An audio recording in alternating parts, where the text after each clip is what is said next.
Among the end-time events mentioned by the Bible's authors is the apocalyptic tribulation. When Robert Breaker speaks of the Great Tribulation, many people want to know when it will occur and what effect it will have on those who have trusted in God. While some people think the Great Tribulation will occur before the rapture, others think it will occur after. However, this Great Tribulation is an event that must eventually come to pass. After the rapture of the church, that starts what the Bible calls the tribulation period. And during the tribulation period, there is a completely different gospel. Paul once wrote to the Thessalonian church, 1 Thessalonians 1, 6-10, "And ye became followers of us and of the Lord, having received the word in much affliction, with joy of the Holy Ghost, so that you were ensamples to all that believe in Macedonia and Achaia. For from you sounded out the word of the Lord, not only in Macedonia and Achaia, but also in every place your faith to Godward is spread about, so that we need not to speak anything.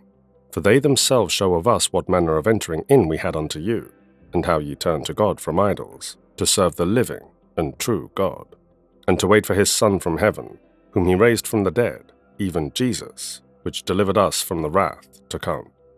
Paul refers to the Great Tribulation as the wrath to come in this passage. But is the tribulation truly a show of God's wrath? The Bible often warns of terrible times ahead, days of God's wrath, when Satan will control the world. According to Daniel 12:1, there shall be a great time of trouble, such as never was since there was a nation, even to that time. Here's what Jesus said in Matthew 24. Matthew 24, 21-22. "For then shall be great tribulation, such as was not seen since the beginning of the world to this time. No, nor ever shall be. And except those days should be shortened, there should no flesh be saved. But for the elect's sake, those days shall be shortened." However, the vision that John saw gives more details on the tribulation. Apostle John said, "The great day of his wrath has come, and who is able to stand?" In his vision, Revelation 6:17. What made him say these words? In his visions, he witnessed the arrival of the 4 horsemen of Revelation, who stood in for the impending judgment of the time of tribulation. Revelation 6, 1-2. "And I saw when the Lamb opened one of the seals, and I heard, as it were the noise of thunder, one of the 4 beasts saying, Come and see. And I saw, and behold a white horse, and he that sat on him had a bow, and a crown was given unto him, and he went forth conquering, and to conquer." Victory is symbolized by a white horse in biblical iconography. However, all of the saints will accompany Jesus when he returns on a white horse. However, the Antichrist is depicted as a white horse in Revelation 6. He is imitating Christ's second coming.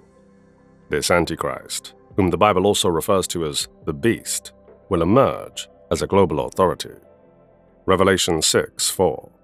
"And there went out another horse that was red, and power was given to him that sat thereon to take peace from the earth, and that they should kill one another.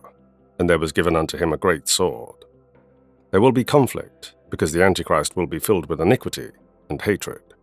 Blood has the color red, and the streets will be painted with it. The Prince of Peace will step aside, and the streets will be full of corpses, because the world does not want him. "Determined upon thy people and upon thy holy city to finish the transgressions, and to make an end of sins, and to make reconciliation for iniquity, and to bring in everlasting righteousness, and to seal up the vision and prophecy, and to anoint the most holy." This particular verse of Daniel 9:27 is the foundation for the idea of a 7-year tribulation. It describes a commitment made for 1 week by someone who will stop offering sacrifices. In the middle of the week, an action that, in the end, will mark the beginning of the crisis. Logic dictates that a week is equivalent to 7 years, since, in prophecy, a day represents a year. Daniel 9:24-27. 70 weeks are determined upon thy people, and upon thy holy city, to finish the transgression, and to make an end of sins, and to make a reconciliation for iniquity, and to bring in everlasting righteousness, and to seal up the vision and prophecy, and to anoint the most holy. Know therefore and understand, that from the going forth of the commandment to restore and to build Jerusalem unto the Messiah, the Prince, shall be 7 weeks, and 62 weeks, the street shall be built again, and the wall, even in troublous times. And after 62 weeks shall Messiah be cut off, but not for himself, And the people of the prince that shall come shall destroy the city and the sanctuary, and the end thereof shall be with a flood. And unto the end of the war desolations are determined. And he shall confirm the covenant with many for 1 week. And in the midst of the week he shall cause the sacrifice and the oblation to cease. And for the overspreading of abominations he shall make it desolate, even unto the consummation, and that determined shall be poured upon the desolate. The overwhelming body of evidence points to Christ as the subject of this verse. The Messiah was cut off on a Wednesday in the middle of a literal week, and also in the middle of a week, or after 3.5 years of his earthly mission. Some people think this poem alludes to the Antichrist. Even if this is a prophecy of the Antichrist, the crisis starts in the middle, that is, after 3.5 years, giving the above-mentioned close of the age events a further 3.5 years to come to pass. Thus, the time frame would coincide with the end-of-time occurrences that were foretold in the aforementioned texts. Daniel stated, "In the first year of Darius, the son of Ahasuerus," referring to the first prophecy. Daniel knew from the writings how many years the Lord, via the prophet Jeremiah, had declared he would accomplish in the devastation of Jerusalem, a period of 70 years. Daniel 9, 1-2. In the first year of Darius, son of Ahasuerus, of the seed of the Medes, which was made king over the realm of the Chaldeans. In the first year of his reign, I, Daniel, understood by books the number of the years, whereof the word of the Lord came to Jeremiah the prophet, that he would accomplish 70 years in the desolations of Jerusalem. The references Daniel makes to the books are allusions to the predictions that God provided through Jeremiah. Daniel was referring to a specific prophecy that had been made in Jerusalem right before the Babylonian conquest and had been reaffirmed in a letter sent from Jerusalem to the Babylonian captives. Jeremiah 25, 1-11, and 29, 1-10. According to his prophecy in Jeremiah 25:11, the Jews would serve the king of Babylon 70 years, and the land shall be a desolation.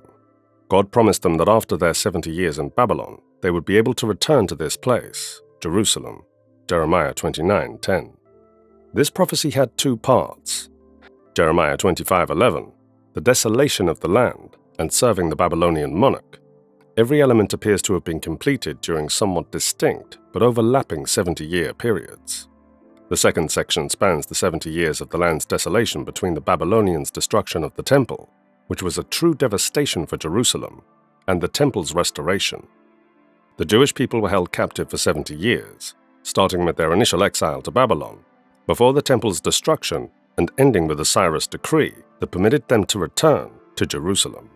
The event that will signal the arrival of the Lord at the end of this age is this great affliction. It is going to be a tribulation like none that has happened since the beginning of God's creation until that point, and will never happen again. What do you think is the fate of the Christians in this time of tribulation? Leave your thoughts in the comment section, and don't forget to give this video a thumbs up. Till next time, thanks for watching.